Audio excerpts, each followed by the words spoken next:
saw an h and a k. Oh, yeah.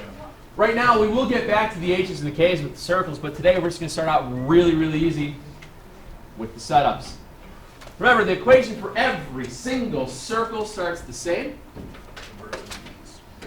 X squared plus y squared is r squared.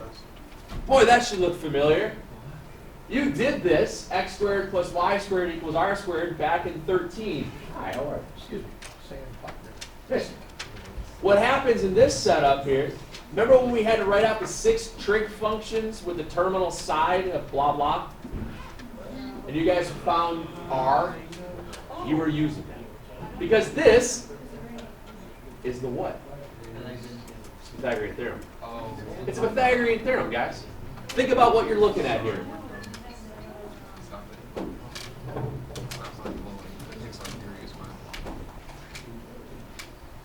When you're working with circle,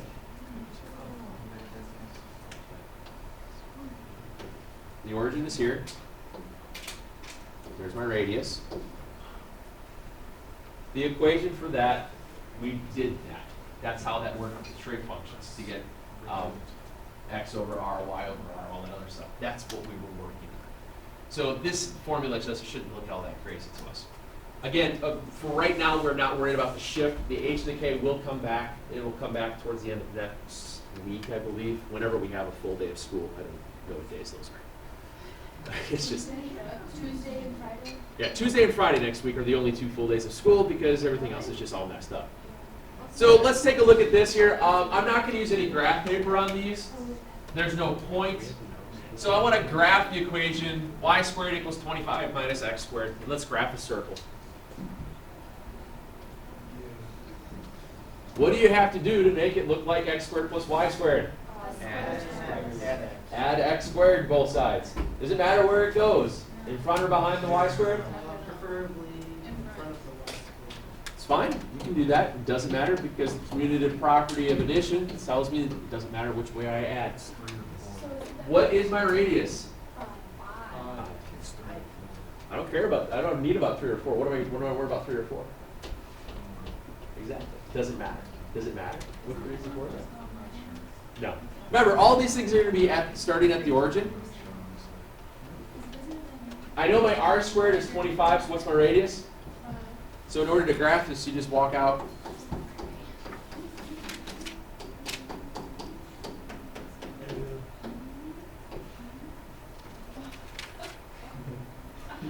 Yeah. And there's your circle. Or demented potato. Yes, Shay, that's all you have to do. That's not all we have to do. Is that the For right now. But no, yet. You got more stuff to worry about. This is just the beginning. Okay. Now, again, I'm not really concerned about using graph paper with circles. I probably shouldn't even worry about graph paper for the other stuff, to be honest with you, either. Excuse me. But what's going to be a little bit weird when you're working with circles is not only just going to write them out like this, find the radius and all that kind of stuff. What we're going to do here is we're going to write the equation of a circle given a set of points.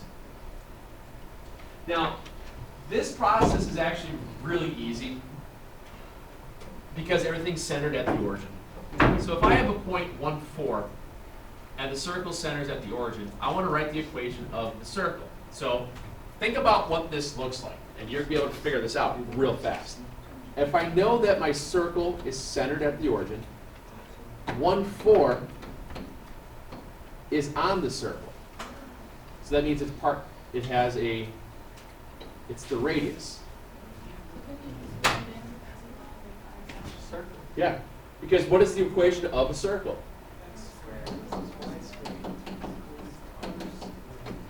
What's x? What's y?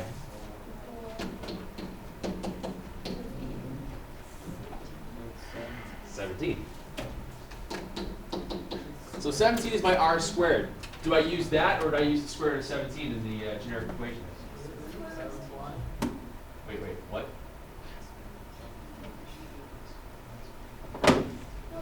Yeah, that's exactly what you do. Think about the generic equation of the circle.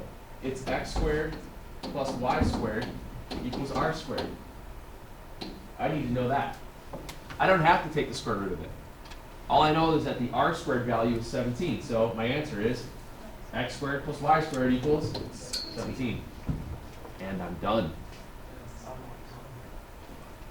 What are you going to screw up when you see a problem like that? What you just did. You're going to square root it. Or what's going to happen when you have an ordered pair of that?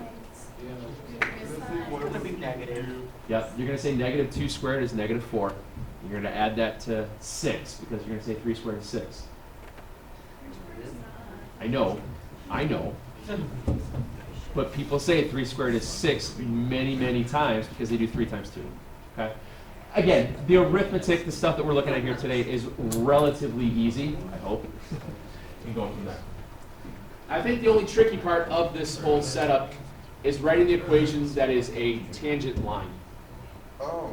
So let's think about what it meant to be a tangent line to a circle. Do you guys remember what that meant? Yeah, where it's touching the circle. It touches the circle at one spot, and what is it? What's more specific about that one spot?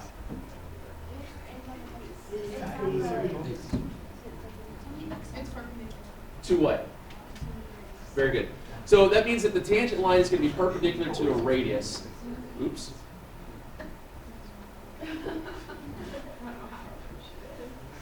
How it's tangent to both of them?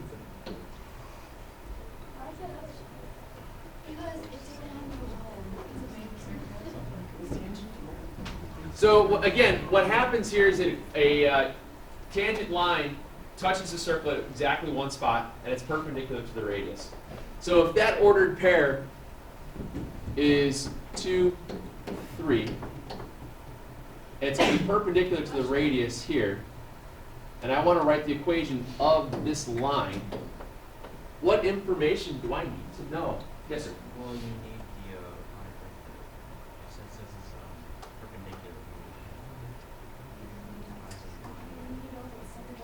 The slope, yeah, you're right. So what I have to do here is I have to figure out the slope of the radius to start with.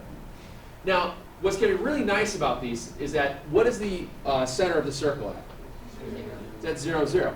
So if the center of the circle is at 0, 0, and that point is at 2, 3, what's the slope of the radius? 3 over 2. Change in y over change in x. Okay? In this case, it works out really nice because all of our centers are at the origin. So remember, your slope is y over x in this case. Now, perpendicular slope is what? The opposite, yeah, the inverse and flip the sign. So the perpendicular slope is going to be negative 2/3. Now, I want to write the equation of the line that has the slope of negative 2/3 and goes through 2, 3. What form do I use? Point slope. Yeah, the point slope form. And fill in your blanks. One thing I will tell you guys, those of you that are taking the ACT next week, this problem will probably be on there. It'll probably be on there.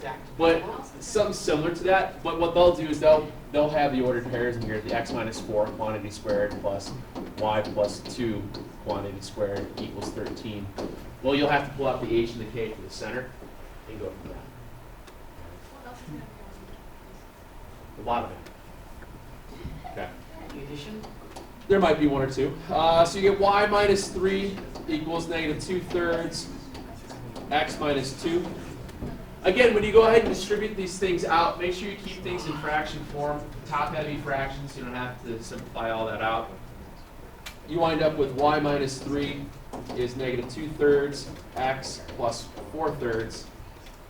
When I add 3 to the other side, keep it with a common denominator of 3. I'm adding 9/3. So what's 9 plus 4? Not bad.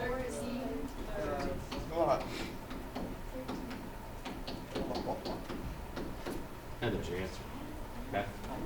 Again, the idea here is that you're working with slopes, perpendicular slopes, and point slope form. Circles are so very, very, very easy. Okay. All right. Do this one while I pass back your old tests. Again, this is write the equation of the line that is perpendicular. Write the equation of a tangent line that goes through that point. The train.